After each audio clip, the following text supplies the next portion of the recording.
En l'espace d'un mois, 172 000 Américains ont perdu leur emploi. Une donnée froide, sèche. Mais derrière ce simple chiffre, il y a des vies chamboulées, des portes qui se referment et des familles qui, hier encore, croyaient que travailler aux États-Unis garantissait un avenir solide. Peut-être que vous n'êtes pas concerné, mais votre voisin, votre camarade vétéran ou même votre fils, lui, l'est peut-être. Des repas devenus silencieux, des factures qui s'accumulent sur la table et des promesses d'entretien qui ne se concrétisent jamais. On répète souvent que l'Amérique finit toujours par rebondir. Pourtant, aujourd'hui, le pays semble s'enfoncer dans un mélange instable d'automatisation, d'endettement et de consommation en chute libre. Dans cette vidéo, nous allons parcourir les 10 États les plus fragiles, là où le rêve américain s'effrite doucement, famille après famille. Et à la fin, une question s'imposera. Sommes-nous seulement en train de perdre des emplois, ou les fondations mêmes qui ont construit la grandeur de ce pays? Commençons notre voyage par le premier État. Numéro 10, Californie, le rêve doré qui se fissure. En Californie, on a parfois l'impression que même la lumière du soleil coûte trop cher. On la décrivait comme la terre où tout était possible. Mais aujourd'hui, même l'opportunité semble exiger un loyer. Un rapport récent révèle que le nombre de postes disponibles a chuté de plus de 30% en un an. L'an dernier, en marchant dans la Silicon Valley, vous auriez croisé une dizaine de panneaux « On recrute ». Cette année, il n'en reste peut-être que 7, dont un probablement affiché par un robot. Cet État, symbole d'espoir pour des générations d'immigrants, impose désormais un retour brutal à la réalité. Jadis, on y croyait dur comme fer. Travailler dur suffisait pour réussir. Aujourd'hui, même les plus talentueux font la queue pour décrocher un simple entretien. Des tours vitrées de San Francisco au garage de start-up milliardaires, de nombreux lieux se sont tus. Un ingénieur qui gagnait 200 000 $ par an raconte: « Je n'ai pas perdu mon job parce que j'étais mauvais. Je l'ai perdu parce que l'entreprise a investi dans l'IA plus vite que je n'ai pu l'apprendre. » La phrase semble amusante, mais elle résume l'angoisse de millions de travailleurs. Pourquoi la Californie, ce géant doré, vacille-t-elle? Ce ne sont pas seulement les prix qui s'envolent, ce sont des années de fragilité accumulées. Le coût de la vie est devenu si exorbitant qu'un appartement minuscule peut engloutir 2 mois de salaire d'ingénieur. Les taxes poussent de nombreuses entreprises à migrer vers le Texas ou l'Arizona. Et surtout, l'IA s'installe partout. Quelques lignes de code suffisent à éliminer des milliers de postes. La Silicon Valley semble redémarrer. Sauf que cette fois, tout le monde ne reçoit pas la mise à jour. La classe moyenne, pilier traditionnel du pays, se retrouve rejetée en périphérie. Elle ne proteste pas, ne crie pas, elle vend la maison, change d'état ou se met à conduire Uber. Certains s'accrochent encore, espérant une embellie. Mais la vraie question est, quand la vague passera, qui restera debout? On dit en plaisantant que les Californiens ne sont pas au chômage. Ils réorientent leurs compétences vers les livraisons. Une manière poétique de dire, du développeur au livreur. C'est drôle, certes, mais amer. Si cet État emblématique chancelle, alors quel sera le prochain domino à tomber dans l'économie américaine? Accrochez-vous, car notre route mène maintenant vers le Texas. Numéro 9, Texas, la terre de liberté face à un vent contraire. Cela peut sembler improbable, mais même l'État le plus fier de son indépendance n'a pas échappé à la tempête qui balaie le pays. En octobre dernier, des dizaines de milliers d'emplois ont disparu dans le pétrole, le gaz, la construction et l'énergie traditionnelle. Pas de bruit, pas de manifestation. Juste un mail de la RH arrivé avant le petit déjeuner. Le Texas, bastion de ceux qui travaillent dur, gagnent beaucoup et ne dépendent de personne, découvre une autre réalité. Le prix du pétrole oscille sans cesse. Les entreprises délaissent les énergies fossiles et se tournent vers le renouvelable.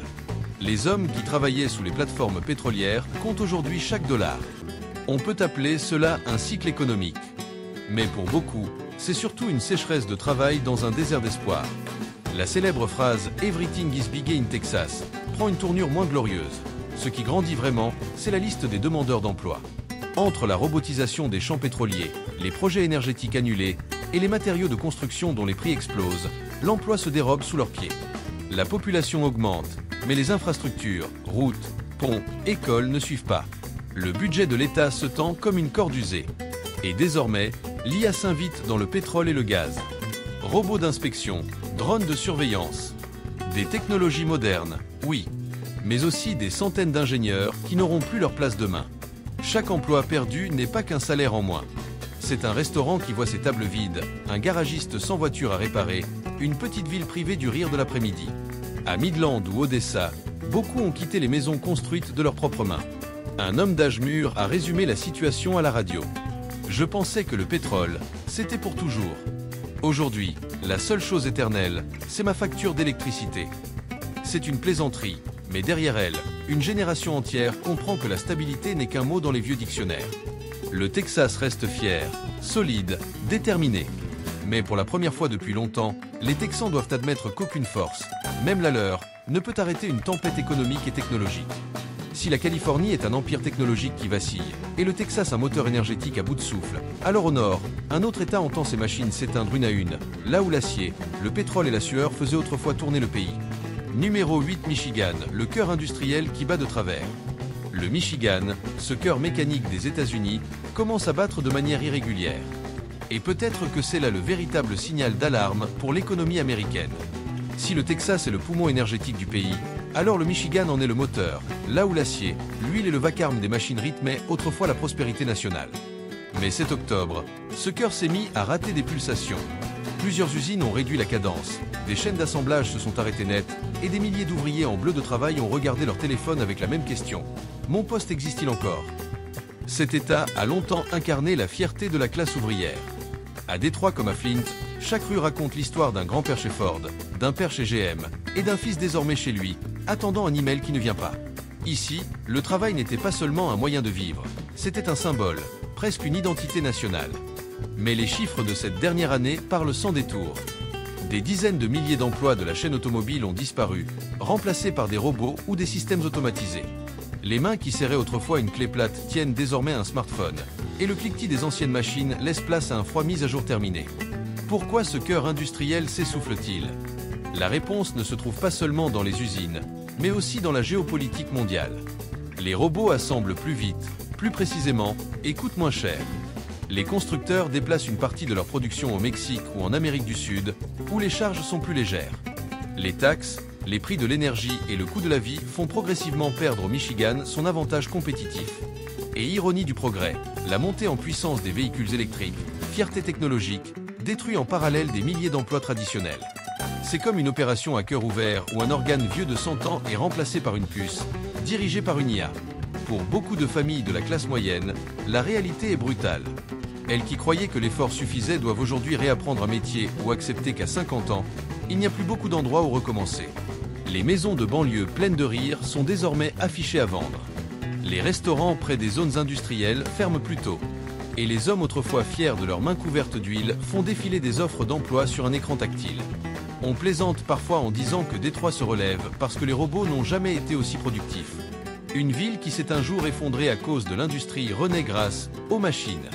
Un paradoxe aussi magnifique que cruel. Faut-il y voir un simple repli stratégique avant une renaissance? Ou le dernier souffle d'un cœur qui a longtemps fait battre toute l'Amérique? Si ce moteur s'affaiblit, que vaut le cerveau technologique à l'ouest? Numéro 7 Washington, le cerveau technologique en pleine remise à niveau. Washington, souvent présenté comme le cerveau technologique du pays, croyait que les données pouvaient résoudre n'importe quel problème. Mais cette fois, même les lignes de code n'ont pas suffi à éloigner les inquiétudes du quotidien. Dans la région de Puget Sound, les immeubles de verre qui reflètent la pluie de Seattle se dressent toujours. Mais à l'intérieur, des milliers de postes de travail sont vides. Microsoft, Amazon, Meta, ces géants qui faisaient vivre des villes entières réduisent leurs effectifs de manière massive. Selon le rapport d'octobre, l'État a perdu près de 36 000 emplois, l'un des seuls à afficher une baisse aussi marquée sur la carte du travail américaine. Cette fois, la vague touche ceux qui pensaient être intouchables, ingénieurs expérimentés, managerités, chefs de produits. Non pas parce qu'ils ont échoué, mais parce que l'IA est plus rapide, moins coûteuse et ne demande aucun congé. Un ancien employé d'Amazon racontait sur Reddit: « Le jour où j'ai été licencié, j'ai reçu un mail plein de remerciements. Une semaine plus tard, le même poste réapparaissait, mais avec une exigence, compétence en machine learning. Un message froid mais clair, les règles du jeu ont changé. La cause est une chaîne de décision que beaucoup préfèrent taire. Après la pandémie, les géants du numérique ont recruté trop massivement. Aujourd'hui, ils doivent couper pour survivre. Le coût de la vie à Seattle rend la rétention difficile. Les nouvelles taxes technologiques poussent à supprimer certains départements. Et surtout, l'IA, l'outil qu'ils ont aidé à construire, menace désormais leurs propres emplois. Pour la première fois, des programmeurs se demandent: suis-je en train d'écrire le code qui enterrera mon métier? À Seattle, les cafés sont bondés, non de touristes, mais d'ex-développeurs rédigeant leur CV. Des immeubles entiers destinés aux travailleurs du secteur affichent des pancartes à louer à perte de vue. On dit que Washington écrit le futur en langage informatique. C'est peut-être vrai. Ce futur est en train de réécrire l'histoire du chômage. Les ingénieurs en sweat à capuche apprennent maintenant à mettre à jour leur propre carrière. Pourtant, toutes les portes ne sont pas fermées. De jeunes entreprises misent sur l'IA et recrutent ceux qui apprennent vite, pas forcément ceux qui assistent le mieux aux réunions. La tempête technologique ne détruit pas tout, elle élimine seulement ceux qui restent immobiles. Ainsi, la Californie s'essouffle, le Texas perd de sa puissance, le Michigan s'emballe et Washington tente de se déboguer. Mais il existe un endroit où le soleil brille sans relâche, où les vagues attirent toujours les touristes et où l'on croit encore à un paradis éternel. Pourtant, même les paradis ont un prix lorsque l'ouragan économique souffle. Numéro 6 Floride, le paradis ensoleillé rattrapé par la tempête. On disait autrefois qu'en Floride, la seule chose dont il fallait s'inquiéter, c'était d'appliquer de la crème solaire, pas de trouver du travail. Mais en octobre dernier, 38 000 emplois ont disparu, et la chaleur du soleil n'a pas suffi à réchauffer l'inquiétude croissante dans les portefeuilles. La Floride représentait le rêve paisible des retraités. Des rues bordées de palmiers, des bars au bord de l'eau, des éclats de rire autour d'un mojito. Aujourd'hui, ces bars ferment plus tôt, et le barman de 60 ans se demande s'il doit reprendre un emploi ou simplement tenir encore quelques années. Le tourisme, âme de l'État, chancelle après une série d'ouragans violents et l'explosion des coûts d'assurance. Moins de visiteurs, plus de chambres vides et des employés du service qui rentrent chez eux sans salaire. Les causes s'enfoncent bien plus profondément. Les intempéries dévastent les stations balnéaires. La saison touristique n'est plus fiable. Les assurances habitation et santé atteignent des montants records. Beaucoup doivent choisir entre conserver leur maison ou acheter leurs médicaments. L'automatisation envahit les hôtels et les restaurants, supprimant des milliers de postes. Des retraités qui pensaient d'avoir trouvé un refuge doivent reprendre le volant pour du covoiturage ou garder des enfants pour arrondir les fins de mois. Quant aux jeunes familles venues chercher une vie meilleure, elles découvrent que si la vie est moins chère, les emplois le sont aussi. On dit encore que la Floride a deux atouts, le soleil et les opportunités. Mais aujourd'hui, seule la première partie de la phrase tient encore debout. Quelqu'un a plaisanté, la Floride reste chaude, sauf les comptes bancaires. Une phrase qui fait sourire, jusqu'à ce qu'on en saisisse toute la douleur. Car sous ce soleil éclatant, beaucoup vivent désormais à l'ombre de l'incertitude. Numéro 5, le Nevada. Alors qu'ailleurs les vagues du tourisme semblent peu à peu s'éloigner du rivage, le Nevada voit au contraire sa marée économique gonfler, mais pas dans le bon sens. De loin, Las Vegas brille encore comme un mirage au milieu du désert. Pourtant, lorsque l'on se rapproche, cette lumière éclatante n'est plus synonyme de fête, mais plutôt d'une facture électrique qui explose. Le secteur vital de l'État, tourisme, hôtellerie, casino ne tourne plus à plein régime. Les chiffres les plus récents montrent des dizaines de milliers de postes de services supprimés et des revenus touristiques en chute libre, comme on n'en avait pas vu depuis 2020. Ce n'est pas l'affluence qui manque, ce sont les dépenses des visiteurs qui se sont effondrées. L'État qui pensait autrefois que les machines à sous ne dormaient jamais découvre aujourd'hui une économie épuisée. Des complexes luxueux aux hôtels 5 étoiles, jusqu'aux grands spectacles, tout le monde réduit la voilure. Un serveur de Vegas confié à une chaîne locale.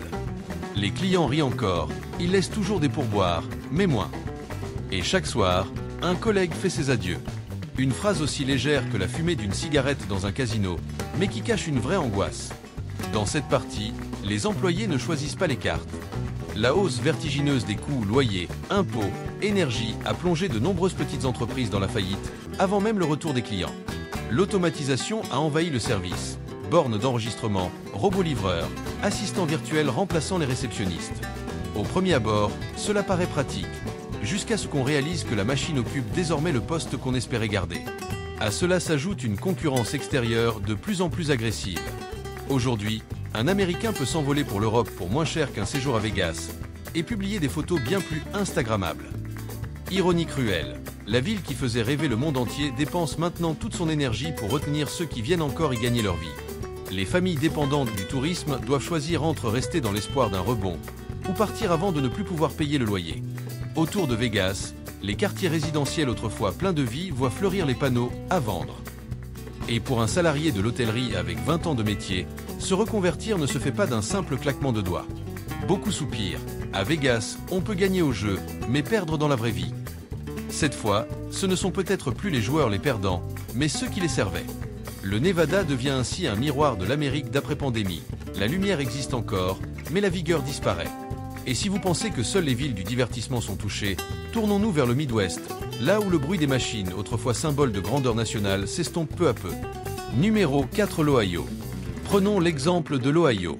Autrefois considéré comme le moteur industriel du pays, chaque boulon et chaque poutre d'acier représentaient la vision d'une nation bâtie par les usines. Aujourd'hui, cet engrenage vacille. Non pas par manque de ressources, mais parce qu'à l'ère des technologies changeantes, on a modernisé les machines, sans préparer les travailleurs. En octobre dernier, une vague de fermetures et de licenciements massifs a frappé l'État. De Cleveland à Dayton, le sifflet matinal des usines s'est fait de plus en plus rare. Les chaînes de production tournent désormais moins souvent que les humains qui devraient les faire vivre. La pandémie a raccourci les chaînes d'approvisionnement. Les sous-traitants d'Ohio ne reçoivent plus les commandes régulières d'autrefois. L'automatisation complète le tableau. Des logiciels basés à Seattle remplacent des opérateurs qui vivaient à 2 rues de l'usine. Les entreprises, au lieu de se développer, coupent dans leurs sites, ferment des lignes de production et déplacent leurs investissements vers d'autres États. L'ancienne machine américaine grince, non pas parce qu'elle est rouillée, mais parce qu'elle tente de continuer à fonctionner dans un monde qui n'a plus besoin d'autant de moteurs. Dans de nombreuses villes, l'usine n'était pas seulement un lieu de travail. C'était le cœur qui faisait battre toute la communauté. Quand ce cœur cesse ses pulsations, tout le reste perd son rythme. Les restaurants de quartier, les stations-service, les petites boutiques vivaient de l'oxygène de l'industrie. Certains plaisantent. Pour entendre le bruit d'un moteur en Ohio aujourd'hui, ouvrez YouTube. Sur le terrain, les machines sont à l'arrêt et l'écho de l'Amérique industrielle survit dans les publicités pour les écoles techniques. L'Ohio dérive doucement hors de son orbite industrielle et ses travailleurs restent coincés entre deux époques, celle qui n'est pas encore morte et celle qui n'est pas tout à fait née. Numéro 3, la Pennsylvanie. Et si l'Ohio perd son souffle d'acier, la Pennsylvanie, terre du charbon et de l'énergie, elle, lutte contre une toux qui ne guérit pas, une crise énergétique et une transition ratée. Cette région fut autrefois l'épicentre énergétique du pays. Charbon, acier, sueur, un trio qui a bâti un siècle de puissance américaine. Des mines des Appalaches aux aciéries de Pittsburgh, chaque coup de marteau, chaque tonne de charbon symbolisait la force d'une nation. Mais aujourd'hui, cette flamme vacille, s'affaiblit et laisse place à des panneaux solaires à perte de vue. L'État qui se proclamait le bastion des travailleurs est devenu un territoire où l'on dort mal, parce que le travail disparaît. Alors que les mines ferment les unes après les autres et que les centrales traditionnelles tirent leur révérence, des milliers d'employés rangent leurs casques pour tendre un CV. Les politiques de transition énergétique accélèrent les fermetures sans offrir de véritables reconversions. Les coûts d'exploitation et les taxes environnementales étouffent les petites entreprises, qui disparaissent presque en silence. L'urbanisation, elle, efface les emplois manuels des zones rurales plus vite que ne se construisent les centres commerciaux. Et ironie suprême, l'énergie propre laisse derrière elle une atmosphère d'un chômage poussiéreux. Les villes qui vivaient de l'industrie se vident. Les épiceries ferment, les écoles réduisent leur budget et les jeunes s'en vont chercher un avenir ailleurs. Ne restent que les anciens, ceux qui rêvaient de transmettre leur métier à leurs enfants, mais il n'y a plus rien à transmettre. Le plus douloureux n'est peut-être pas la perte d'un emploi. C'est de perdre la conviction que le travail acharné a encore de la valeur dans l'économie moderne. La Pennsylvanie, autrefois cœur énergétique du pays, peine à trouver sa place dans le monde des renouvelables. 172 000 emplois ont disparu en octobre. Ce ne sont pas de simples chiffres. Ce sont des repas silencieux, des mains abîmées tenant des formulaires d'embauche, des gens s'accrochant à un rêve qui semble s'effilocher. Numéro 2, Illinois, l'État qui croule sous le poids d'une dette ancienne. Si l'on traverse le pays vers le Midwest, on découvre un autre géant aux pieds fragiles, l'Illinois. Longtemps considéré comme une plaque tournante industrielle et agricole, l'État porte aujourd'hui un fardeau devenu presque légendaire, une dette publique parmi les plus lourdes du pays. Ce n'est pas seulement une affaire de chiffres, mais le résultat de décennies de promesses non financées, de retraites publiques mal gérées et d'une économie qui peine à suivre la cadence du monde moderne. Dans les villes, notamment à Chicago, les habitants vivent chaque année les conséquences d'un système fiscal qui se resserre comme un étau. Impôts fonciers en hausse, services publics qui reculent et écoles obligées de revoir leurs ambitions à la baisse. De nombreux commerces ferment leurs portes, incapables d'absorber les coûts, tandis que des milliers de familles partent dans les États voisins où le coût de la vie est plus doux. L'Illinois ressemble parfois à un puzzle dont les pièces ne s'assemblent plus. Une économie capable de briller, mais freinée par une dette si lourde qu'elle étouffe toute tentative de renaissance. Et au cœur de cette équation, les habitants se demandent si l'avenir de l'État se jouera sur une réforme profonde ou sur un exode encore plus massif.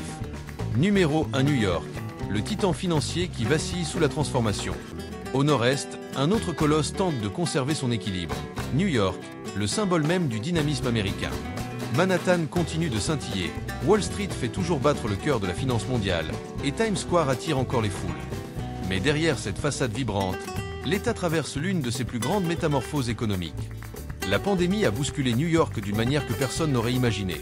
L'explosion du télétravail a vidé des millions de mètres carrés de bureaux, créant un marché immobilier commercial à genoux.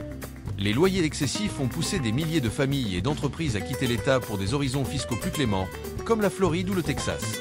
La ville qui ne dort jamais voit maintenant ses rues alterner entre effervescence et corridors désertés. Les commerces souffrent, les restaurants peinent, et les secteurs culturels, autrefois l'âme de la métropole, luttent pour survivre face à la hausse constante des coûts. New York reste un géant. Mais c'est un géant qui cherche un nouveau souffle, tiraillé entre une économie en pleine mutation, un coût de la vie astronomique et une population qui se demande si vivre ici vaut encore le prix du rêve. De la Californie à New York, des néons de Vegas aux fumées des usines de l'Ohio, l'Amérique se retrouve à un carrefour inédit. D'un côté, technologie, intelligence artificielle, automatisation. De l'autre, les humains, leurs émotions et la peur d'être abandonnés en chemin. Le monde évolue et personne ne reçoit de tickets gratuits. Mais la véritable force de l'Amérique ne réside peut-être ni dans ses machines ni dans ses lois, mais dans sa capacité à se relever encore et encore. Et maintenant, j'aimerais connaître votre point de vue. Ressentez-vous aussi cette fragilité dans votre emploi? Pensez-vous que le rêve américain peut renaître ou doit-il être entièrement réinventé? Partagez vos expériences dans les commentaires.